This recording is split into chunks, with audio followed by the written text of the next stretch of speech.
Pemirsa yang berbahagia, terima kasih masih menyimak Khazanah Timur Tengah. Kita lanjutkan kembali dialog bersama Mas Ahmad Arafat. Baik Mas, kan pemuda saat ini memiliki banyak tantangan, terutama dari dalam jati dirinya. Kemudian juga dalam menghadapi takdir masa depan yang akan menimpanya, dan bagaimana caranya kita sebagai pemuda masjid dan remaja masjid menjadi hamba yang berserah diri ini seperti spirit dalam ibadah haji dan umroh juga, yang mana selain ada usaha atau ikhtiar dari seorang muslim, tapi dia juga pada titik tertentu harus menyerahkan sepenuhnya dirinya kepada Allah Subhanahu wa taala. Bagaimana Mas Arafat memaknainya? Ya, bismillah. Kita melihat bahwasanya sosok Nabi Ibrahim alaihissalam itu tidak hanya abal anbiya ya, bapak para nabi, tetapi juga beliau adalah figur role model yang sangat ideal mengenai pemuda yang sangat ideal. Kenapa demikian? Pertama, di umur 16 tahun beliau sudah berhadapan dengan bangsanya yang menyembah berhala dan dilemparkan ke dalam api, kobaran api, yang dengan mukjizat dari Allah api itu menjadi dingin. Itu dalam satu referensi itu 16 tahun. Itu umur pemuda, umur remaja. Kemudian beliau apa yang saya sebut sebagai pemuda pencari Tuhan. Ketika beliau melihat ke bintang jauh di ufuk di langit sana, beliau berkata, ini Tuhan. Karena ini bersinar, ini sesuatu yang agung, yang cemerlang. Tapi ketika pagi menjelang bintangnya hilang, ini bukan Tuhan. Tuhan tidak hilang. Malam hari datang, beliau melihat bulan yang bercahaya. Beliau katakan, bulan ini Tuhan. Tapi ketika bulan juga hilang, Tuhan, saya tidak menyukai Tuhan yang tenggelam, kata beliau. Dan sampai ke matahari.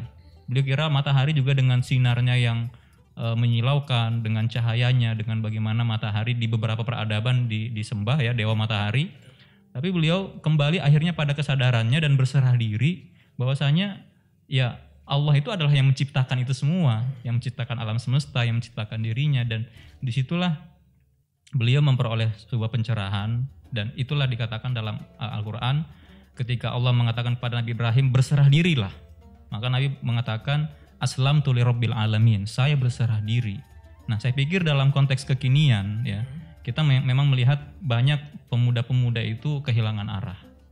Tentu secara religius, katakanlah secara ritual aja mungkin masih sangat ketinggalan. Sholat, saum, dan seterusnya. Nah, kita melihat perjuangan hebat dari seorang sosok pemuda Nabi Ibrahim ini adalah mengandung sebuah ibroh yang sangat besar. Yaitu pertama, ya kita memang harus melalui sebuah proses panjang untuk mempertanyakan eksistensi kita sendiri maupun eksistensi yang kita sembah.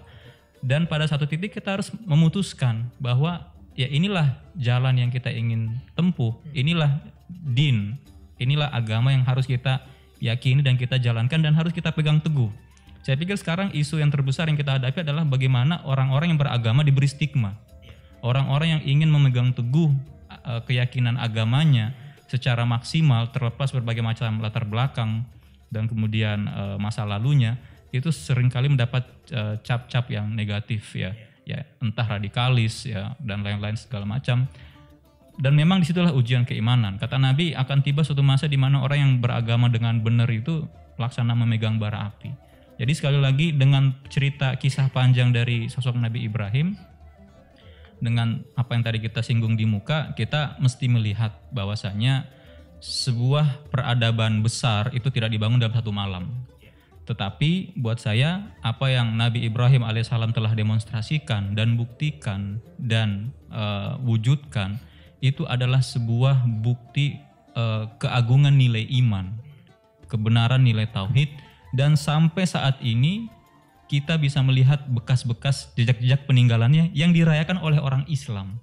Bagaimana Ka'bah berdiri, bagaimana orang menziarahi Baitullah, dan bagaimana ritual-ritual keagamaan kita tetap hidup. Dan seorang Ustadz Nu'man Ali Khan mengatakan 5 rukun Islam itu semuanya kembali ke Nabi Ibrahim. Syahadat itu katanya Nabi Ibrahim ya, disitulah dia dihadapkan pada Raja Namrud karena beliau bersaksi dan beliau mengerjain berhala-berhala pada masanya untuk membuktikan nilai syahadatnya. Salat, Nabi berdoa, Nabi Ibrahim berdoa, Rabbi ja'alni muqimas sholati wa min zurriyati. Kemudian zakat juga, beliau mengajarkan itu kepada Nabi Ismail anaknya. Kemudian haji banyak ritual-ritual haji yang memang mengambil fragmen-fragmen sejarah Nabi Ibrahim alaihissalam, dan juga puasa secara tidak langsung, tetapi itu akan kembali kepada Nabi Ibrahim karena Nabi Ibrahim pernah berdoa untuk membangkitkan seorang rasul dari keturunannya Nabi Ismail yang akan membacakan ayat-ayat Allah, membacakan kitab suci Al-Quran, dan itulah Nabi Muhammad, dan Al-Quran diturunkan di bulan Ramadan. Nah, jadi ini adalah sebuah simpulannya bahwasanya kita sebagai generasi muda kan tidak hadir secara tiba-tiba. Kita terhubung dengan nenek moyang kita, kakek moyang kita, dan sebagaimana halnya Nabi Muhammad bersambung sanatnya sampai ke Nabi Ibrahim dan seterusnya sampai ke Nabi Adam, kita juga harus menyambungkan diri pada nilai-nilai luhur yang negara kita, bangsa kita, dan agama kita tinggalkan di mana tempat kita berdiri, di mana kita berpijak, di situ kita junjung nilai-nilai, dan tentunya selalu kita harus seimbangkan antara nilai-nilai agama, spiritual dengan nilai-nilai budaya, nilai-nilai moral, nilai-nilai etika sosial dan sebagainya. Saya pikir tantangannya sekali lagi bagaimana kita hold on to nilai-nilai keyakinan kita tanpa kehilangan jati diri sebagai sebuah bangsa yang memiliki peradaban khusus. Demikian. Pemirsa, kita tadi sudah simak uraian dari Mas Arafat tentang tantangan pemuda di masa kini, pemuda dan remaja masjid. Kemudian di masa depan juga tantangannya begitu besar, termasuk hambatan dan tetap harus berikhtiar meskipun hasil akhirnya kita serahkan semua kepada Allah Subhanahu wa taala. Baik, penjelasan yang sangat menarik dari Mas Ahmad Arafat. Terima kasih telah menyimak acara ini hingga selesai. Sampai jumpa di episode berikutnya. Wa kafa billahi syahida. Wassalamualaikum warahmatullahi wabarakatuh.